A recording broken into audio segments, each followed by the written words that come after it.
அடுத்தபடியாக பத்மஸ்ரீ திரு கமல்ஹாசன் அவர்களை பேசுமாறு அழைக்கிறேன்.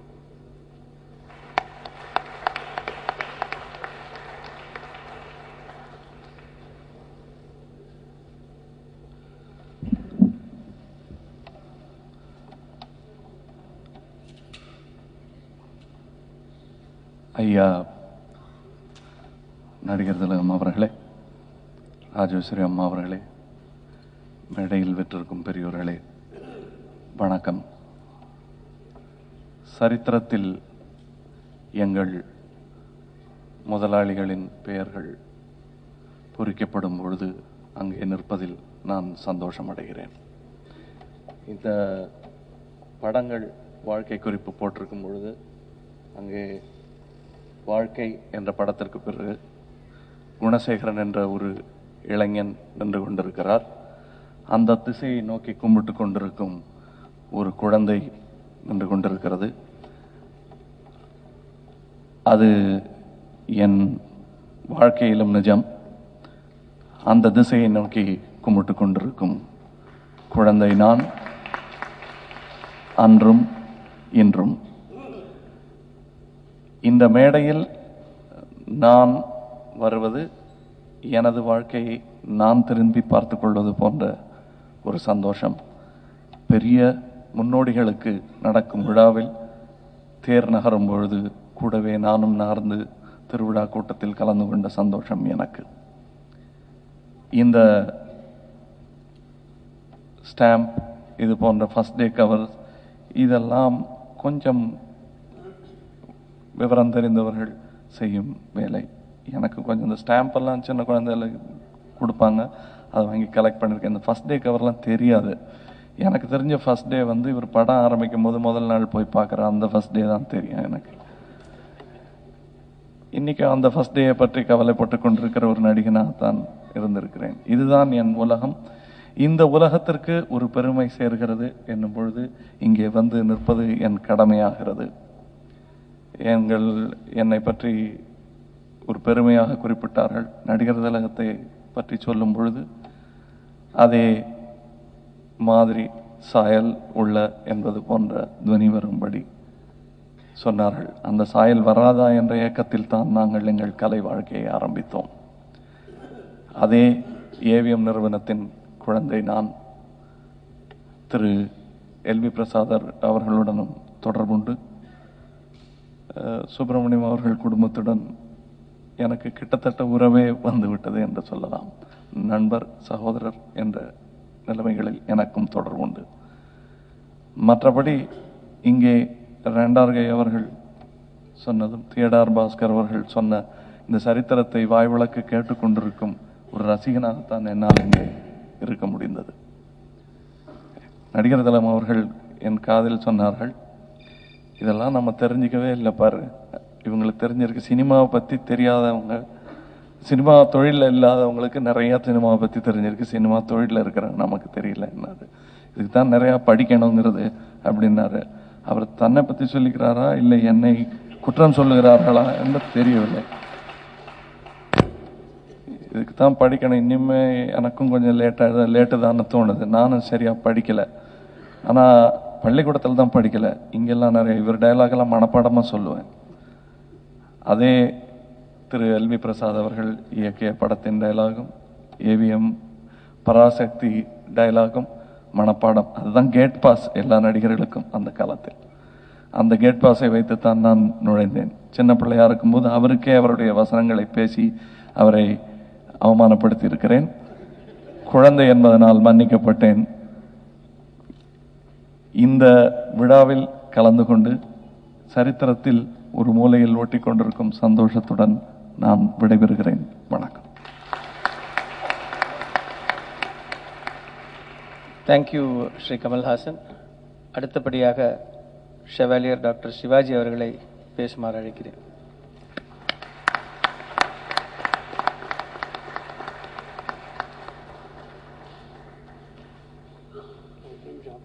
படிச்சு பார்த்துட்டு வச்சுக்கலாம்.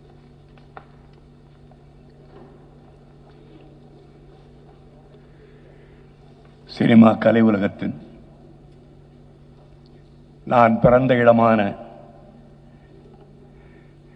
தெய்வீக ஸ்தாபனமான ஏவிஎம்மின் தலைவி என் அருமை அன்னை ராஜேஸ்வரி மெய்யப்பன் அவர்களே, ஆசானை போல் என்னோடு விளங்கிய பிரசாத் அவர்களுடைய குடும்பத்தின் வாரிசு அம்மையார் அவர்களே,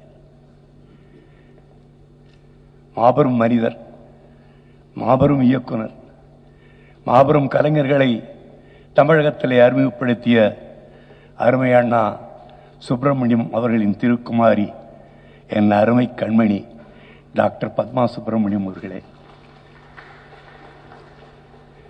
இந்தியாவிலேயே சிறந்த நடிகர்கள் என்று விரல் விட்டு எண்ணக்கூடிய வரிசையிலே இருக்கின்ற கமலஹாசன் ஐயா அவர்களே,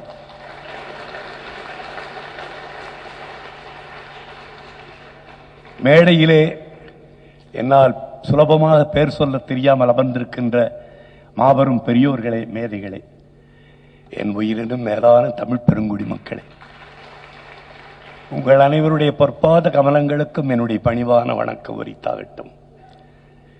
என் அருமை கண்மணி கமலஹாசன் இங்கே சொல்லினார், அவர் காதிலே நான் கூறியதை.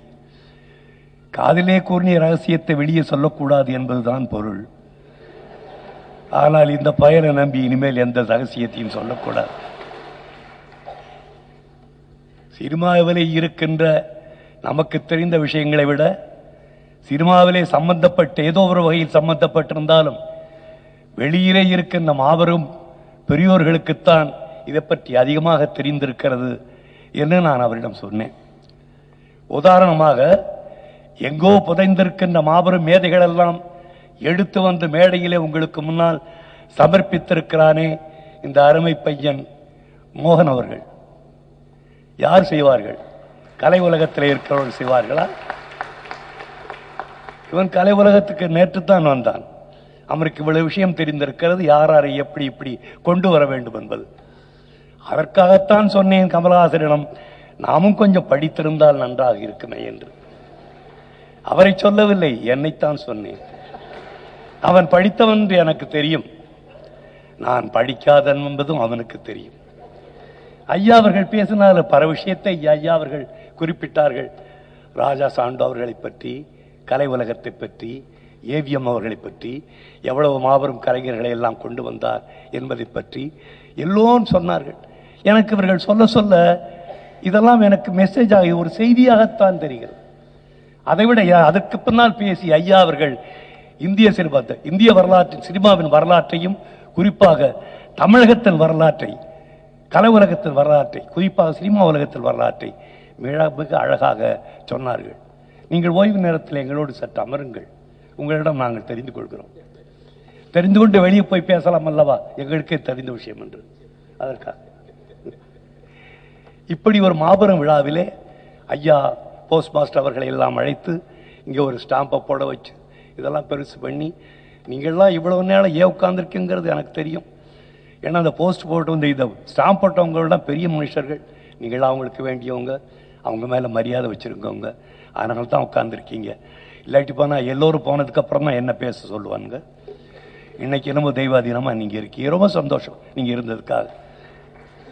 இப்படி ஒரு அருமையான விழாவை ஏற்படுத்தி எல்லோரையும் வரவழைத்து மக்களுக்கு முன்னால் ஒரு மாபெரும் மேதைகளை கௌரவப்படுத்துகின்ற விழா வழியிலே நம்முடைய அருமை தம்பி மோகன் அவர்கள் இந்த விழாவை நடத்தினானே, அதற்காக கலை உலகத்தின் இன்றைய மூத்தவன் என்ற முறையிலே என்னுடைய மனமார்ந்த வாழ்த்துதலை அவனுக்கு தெரிவித்துக் கொள்கிறேன். இதுபோன்ற விழாக்கள் அடிக்கடி நடக்க வேண்டும். இதுபோன்ற மேதைகள் எல்லாம் வந்து மேடையிலே பல கலைஞர்களை பற்றியும் பல பெரியோர்களை பற்றியும் சொல்ல வேண்டும். அதை சொல்லுகின்ற நேரத்திலே நாமும் இருக்க வேண்டும். அதை தேன்மழை பொழிகிறதோ அமுதமழை பொழிகிறதோ என்று நம்முடைய காது நிறைய கேட்க வேண்டும் என்று என்னுடைய ஆசையை கூறி இந்த விழாவுக்கு வந்திருந்து பெருமைப்படுத்தி உங்களையும் மேடையில் இருக்கின்ற பெரியோர்களையும் என்னை இந்த விழாவிற்கு அழைத்த என் அருமை கண்மணி மோகன் அவர்களையும் என்னுடைய மனமார்ந்த வாழ்த்துதலை தெரிவித்து விடைபெறுகிறேன். ஜெய்.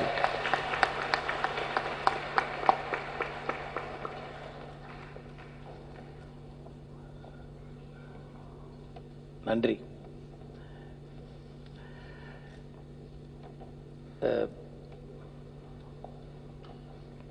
டாக்டர் ஷெவாலியர் சிவாஜி அவர்கள் கூறியது போல் இது ஒரு முதல் சாப்டர்.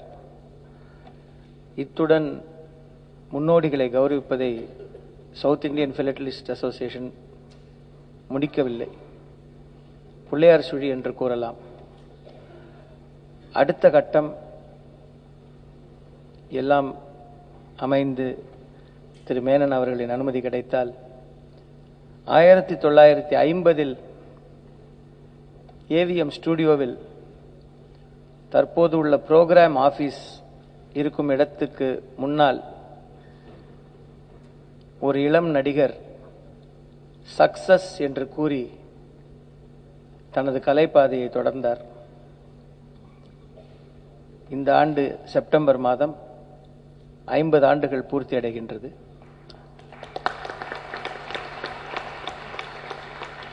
அதற்காக ஒரு சிறப்பு உரை தயாரிக்கும் பணியில் அடுத்தபடியாக நாங்கள் இறங்க இருக்கிறோம்.